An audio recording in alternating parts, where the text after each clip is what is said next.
नमस्कार दोस्तों, my name is Anand Yadav और आप देख रहे हैं अल्फा क्लासेस यूट्यूब चैनल। दोस्तों आज के इस वीडियो में हम स्टार्ट करने वाले हैं क्लास 10th साइंस का चैप्टर नंबर फर्स्ट, जिसका नाम है रासायनिक अभिक्रियाएं एवं समीकरण। दोस्तों इस चैप्टर को हम एकदम बेसिक लेवल से स्टार्ट करेंगे और एडवांस लेवल तक ले जाएंगे और साथ ही साथ इस चैप्टर के नोट्स भी आपको बनाते चलना है। सारी चीजों को यहाँ पर हम लिखते हुए चलेंगे, आपको नोट करते हुए चलना है और हर एक चीजों को बारीकी से समझना है। तो दोस्तों इस चैप्टर की शुरुआत होती है परिवर्तन नाम के टॉपिक से, जिसको बोलते हैं दोस्तों बदलाव। आप पीछे वाली कक्षाओं में पढ़ चुके होंगे कि जो परिवर्तन होता है वो दो प्रकार का होता है, एक होता है भौतिक परिवर्तन और एक होता है रासायनिक परिवर्तन। सबसे पहले इस चैप्टर में हमें इन दो प्रकार के परिवर्तन का अध्ययन करना है, उसके बाद हम चैप्टर में आगे चलेंगे। तो इतना नोट कर लीजिए। उसके बाद हम पढ़ते हैं भौतिक परिवर्तन। क्या होता है? ऐसे परिवर्तन जिनमें पदार्थ के केवल भौतिक गुण बदल जाते हैं भौतिक परिवर्तन कहलाते हैं। दोस्तों भौतिक गुण का मतलब होता है किसी पदार्थ को आप बाहर से देखकर उसके जो जो गुणधर्म बता सकते हो वो उसके भौतिक गुण कहलाते हैं। जैसे ये मार्कर है, इस मार्कर को आप बाहर से देखकर क्या क्या बता सकते हो? इसका आकार बता सकते हो, इसकी आकृति बता सकते हो, इसकी भौतिक अवस्था बता सकते हो, ये ठोस है कि द्रव है कि गैस है। तो ये सब कहलाते हैं भौतिक गुण। और जिस परिवर्तन में भौतिक गुण बदल जाते हैं उसको क्या कहा जाता है? भौतिक परिवर्तन कहा जाता है। जैसे यहां पर एग्जांपल है कागज का कटना। हमारे पास एक कागज होता है, कागज को अगर काट देंगे तो उससे क्या बदल जाएगा? कागज का आकार बदल जाएगा। पहले कागज बड़े साइज का था, अब काटने से दो छोटे छोटे साइज के कागज बन गए। तो कागज का क्या बदल रहा है? आकार बदल रहा है। आकार एक भौतिक गुण होता है, मतलब ये क्या कहलाएगा? भौतिक परिवर्तन कहलाएगा। दूसरा एग्जांपल है मोम का पिघलना। हमारे पास मोम होता है ठोस अवस्था में, अगर उसको पिघाल देंगे तो वो द्रव अवस्था में चला जाएगा। तो ठोस से किसमें जा रहा है? द्रव अवस्था में जा रहा है। तो परिवर्तन किसमें हो रहा है? भौतिक अवस्था में। और भौतिक अवस्था भी एक भौतिक गुण होता है, तो ये क्या कहलाएगा? भौतिक परिवर्तन कहलाएगा। स्प्रिंग को खींचना, अगर हम स्प्रिंग को खींचेंगे तो वो लंबा होता चला जाएगा, स्प्रिंग का आकार बदलता चला जाएगा। तो आकार भी एक भौतिक गुण होता है, तो ये क्या कहलाएगा? भौतिक परिवर्तन कहलाएगा। स्पंज को दबाना, हमारे पास एक स्पंज होता है, उसको अगर हम दबाते हैं तो छोटा होता चला जाता है, सिकुड़ता चला जाता है, मतलब उसका क्या बदल रहा है? आकार बदल रहा है। और आकार एक भौतिक गुण होता है, तो ये क्या कहलाएगा? भौतिक परिवर्तन कहलाएगा। लास्ट एग्जांपल है बर्फ का पिघलना। हमारे पास बर्फ ठोस अवस्था में होता है, अगर उसको पिघाल देंगे तो वो पानी द्रव अवस्था में आ जाएगा। तो ठोस से किस में जा रहा है? द्रव अवस्था में। परिवर्तन किस में आ रहा है? भौतिक अवस्था में। भौतिक अवस्था भी एक भौतिक गुण होता है, ये क्या कहलाएगा? भौतिक परिवर्तन कहलाएगा। अब इसको अंडरलाइन कर लो। एक मस्त बात यहां पर बताता हूं। दोस्तों आपको पता होगा कि अगर हमारे पास बर्फ है, बर्फ को अगर पिघाल देंगे तो क्या बन जाएगा? पानी बन जाएगा। अब ध्यान से समझना, बर्फ का भी सूत्र H2O होता है और पानी का भी सूत्र H2O ही होता है। बस अंतर केवल इसमें इतना है कि बर्फ में H2O के अणु पास पास होते हैं कुछ इस तरीके से, जिससे एक ठोस संरचना का निर्माण होता है। इसलिए बर्फ हमारा किस अवस्था में होता है? ठोस अवस्था में होता है। लेकिन जब हम बर्फ को पिघाल देते हैं तो यही जल के अणु बस दूर दूर चले जाते हैं, बाकी सूत्र H2O ही है। बस ये जल के अणु जो पास पास चिपके हुए थे, ठोस अवस्था में थे, अब वो दूर दूर चले जाएंगे। तो इस तरीके से दूर दूर हो जाएंगे, जिससे एक द्रवीय संरचना का निर्माण होता है। इसलिए पानी हमारा द्रव अवस्था में होता है। तो इतना नोट कर लीजिए, उसके बाद आगे चलते हैं। अब दोस्तों भौतिक परिवर्तन से रिलेटेड दो नोट के पॉइंट है, बहुत ही ज्यादा इंपॉर्टेंट है। पहला पॉइंट है इसमें कोई नया पदार्थ नहीं बनता है। जैसे अभी मैंने आपको ये 5 एग्जांपल बताए, क्या किसी में कोई नया पदार्थ बन रहा था? चेक कर लो। कागज को काटने से कोई नया पदार्थ बनेगा? नहीं बनेगा, वो भी कटा हुआ कागज ही रहेगा। मोम को पिघालने से कोई नया पदार्थ बनेगा? नहीं बनेगा, वो भी पिघला हुआ मोम ही रहेगा। स्प्रिंग को खींचने से कोई नया पदार्थ बनेगा? नहीं बनेगा। स्पंज को दबाने से कोई नया पदार्थ बनेगा? नहीं बनेगा। बर्फ को पिघालने से कोई नया पदार्थ बनेगा? अब आप कहेंगे कि भैया पानी बन जाएगा, तो अभी मैंने आपको क्या बताया कि बर्फ हो चाहे पानी, दोनों का सूत्र H2O ही होता है। बस अंतर केवल इतना है कि बर्फ में H2O के अणु पास पास होते हैं और पानी में दूर दूर चले जाते हैं। बाकी पहले भी वो H2O ही था, अब भी वो H2O ही है। तो दोस्तों भौतिक परिवर्तन में कोई भी नया पदार्थ नहीं बनता है। दूसरा पॉइंट क्या है? इस प्रकार के परिवर्तन उत्क्रमणीय होते हैं। उत्क्रमणीय का मतलब होता है दोस्तों रिवर्सिबल। यहां पर अगर आप कोई परिवर्तन कर दिए तो उसको वापस से पहले जैसा बना सकते हो। मतलब यहां पर आप आगे से पीछे और पीछे से आगे ले जा सकते हो। जैसे यहां पर एग्जांपल है कागज का कटना। क्या कागज को काट देंगे तो उसको दोबारा से जोड़कर पहले जैसा नहीं बना सकते? बना सकते हैं। तो ये कैसा है? उत्क्रमणीय है। मोम का पिघलना, क्या हम मोम को जब पिघाल देंगे तो क्या फिर से पिघले हुए मोम को जमा नहीं सकते? जमा सकते, फिर से वो पहले जैसा हो जाएगा। तो ये भी कैसा है? उत्क्रमणीय है। स्प्रिंग को खींचना, उसको छोड़ देंगे फिर से वापस पहले जैसा हो जाएगा।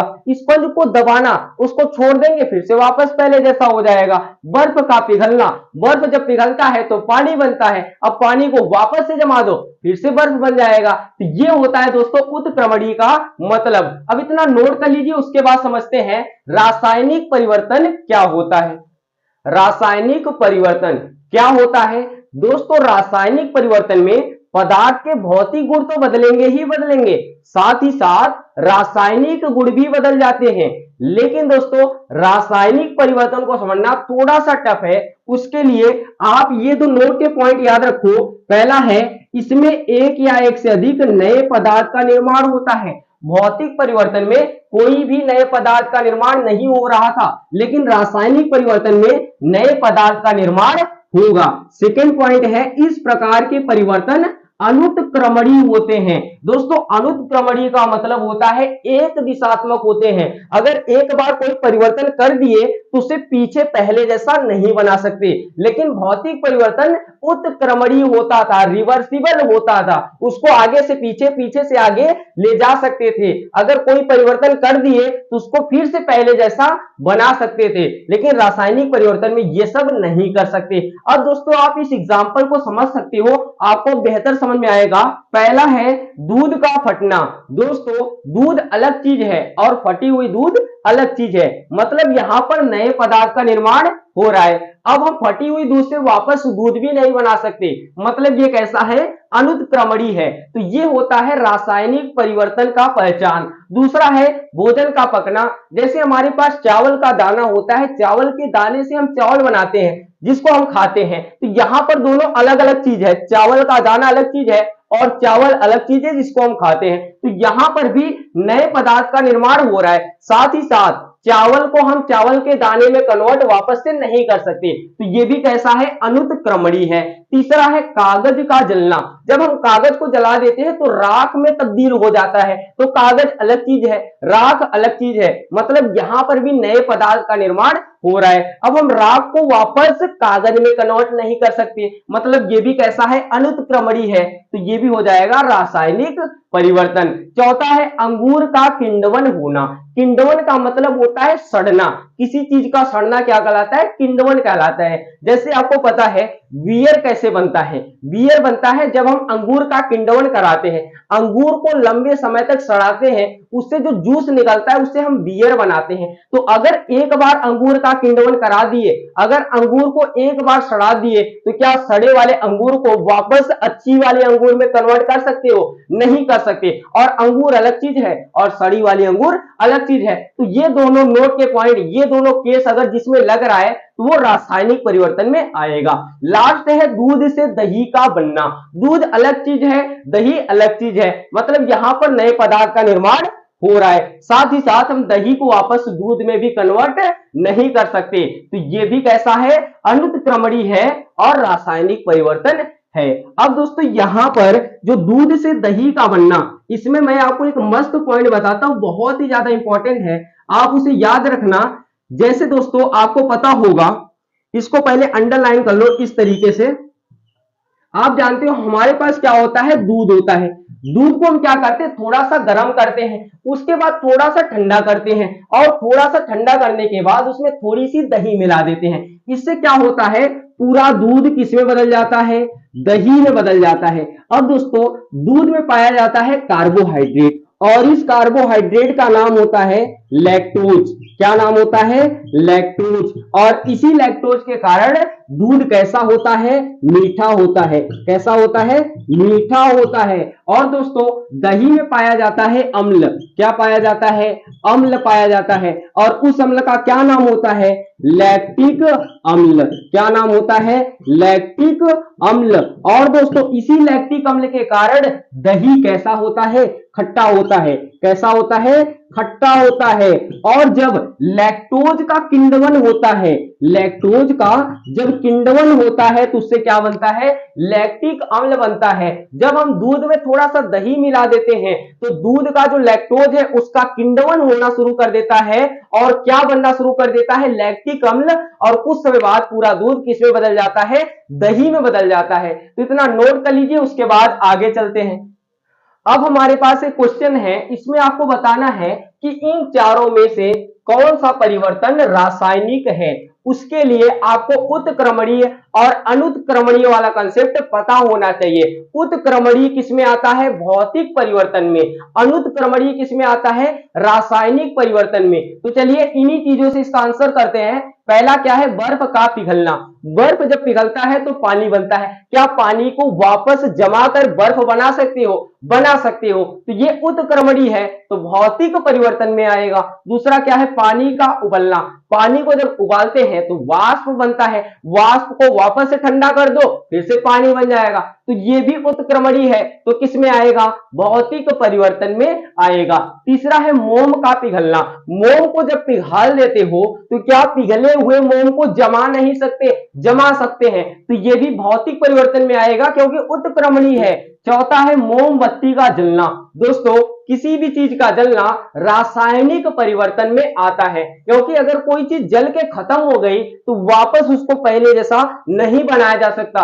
अगर एक बार मोमबत्ती जल गई तो वापस से हम पहले जैसा मोमबत्ती नहीं बना सकते। मतलब ये कैसा है, अनुत्क्रमणीय है। और अनुत्क्रमणीय किसमें आता है, रासायनिक परिवर्तन में। तो इसका सही आंसर क्या हो जाएगा, मोमबत्ती का जलना। बहुत ही ज्यादा इंपॉर्टेंट है दोस्तों, मोम का पिघलना भौतिक परिवर्तन में आता है, जबकि मोमबत्ती का जलना रासायनिक परिवर्तन में आता है। यहां पर नोट का पॉइंट है, यह भी बहुत ही ज्यादा इंपॉर्टेंट है। जब कोई रासायनिक परिवर्तन होता है तो हम कह सकते हैं कि एक रासायनिक अभिक्रिया हुई है। मतलब दोस्तों रासायनिक अभिक्रिया में पूरा का पूरा रोल किसका होता है, रासायनिक परिवर्तन का ही होता है। अब हमारा आगे का टॉपिक रहेगा क्या, रासायनिक अभिक्रिया। तो इतना नोट कर लीजिए, उसके बाद आगे चलते हैं। रासायनिक अभिक्रिया। दोस्तों रासायनिक अभिक्रिया में दो या दो से अधिक पदार्थ आपस में अंतर क्रिया करके, अंतर क्रिया का मतलब होता है अंदर ही अंदर क्रिया करके भिन्न रासायनिक गुण वाले नए पदार्थ बनाते हैं। बहुत ही ज्यादा इंपॉर्टेंट है।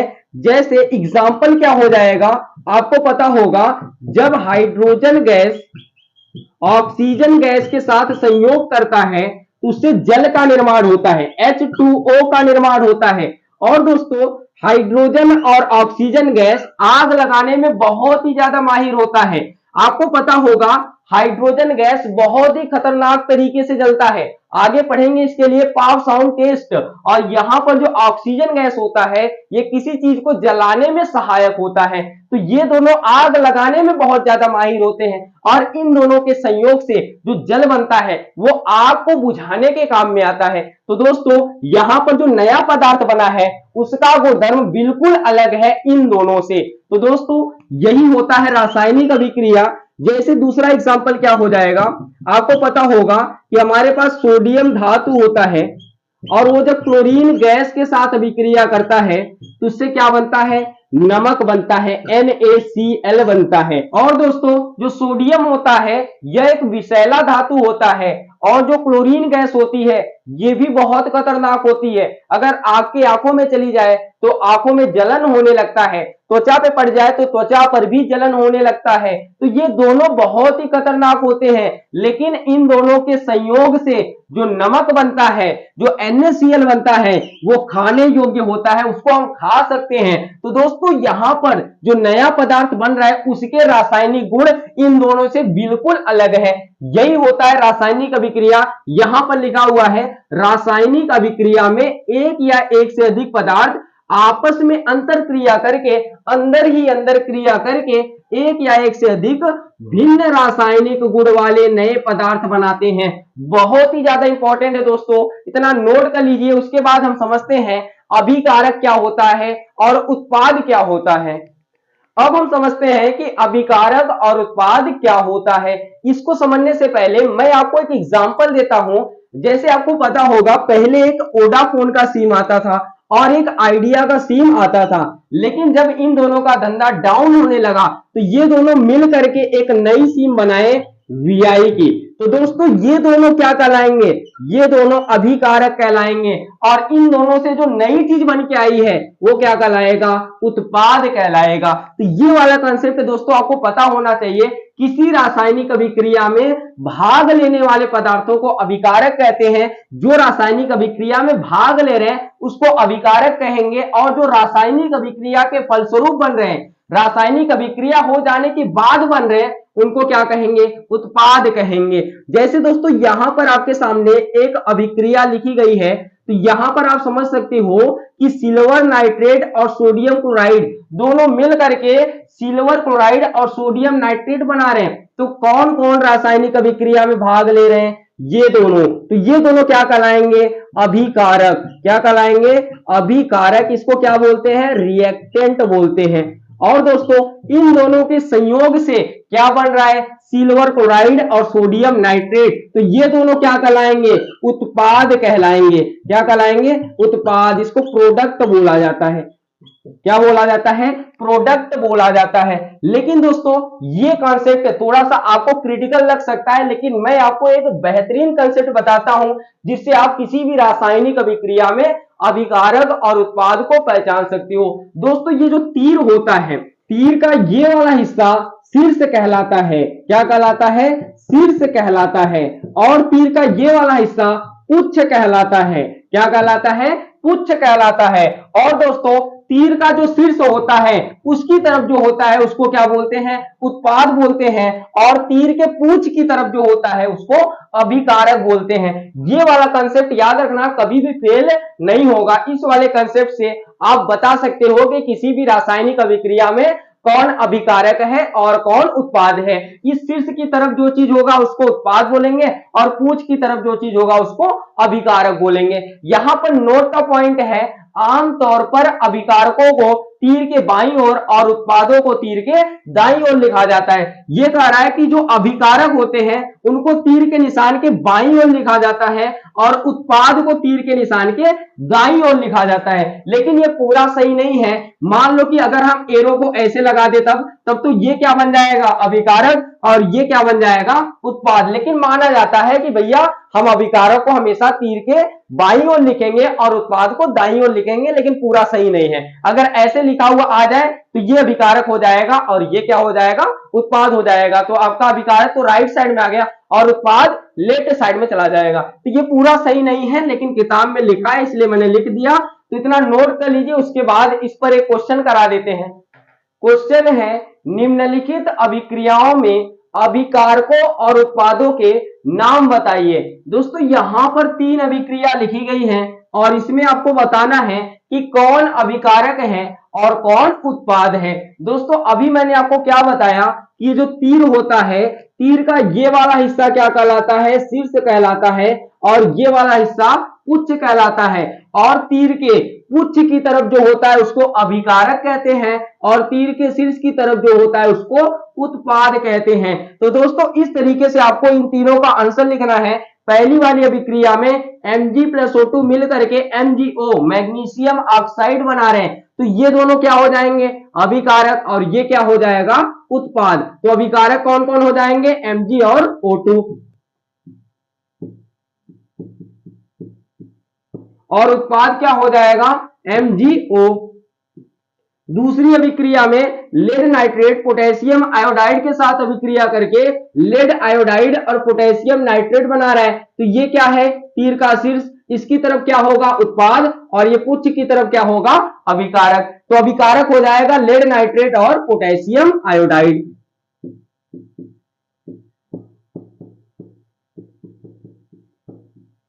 और उत्पाद क्या हो जाएगा, लेड आयोडाइड और पोटेशियम नाइट्रेट।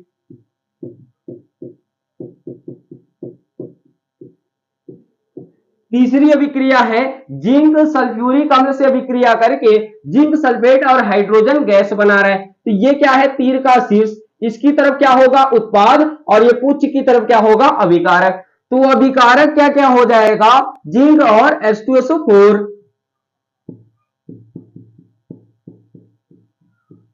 और उत्पाद क्या क्या हो जाएगा, JDnSO4 और H2।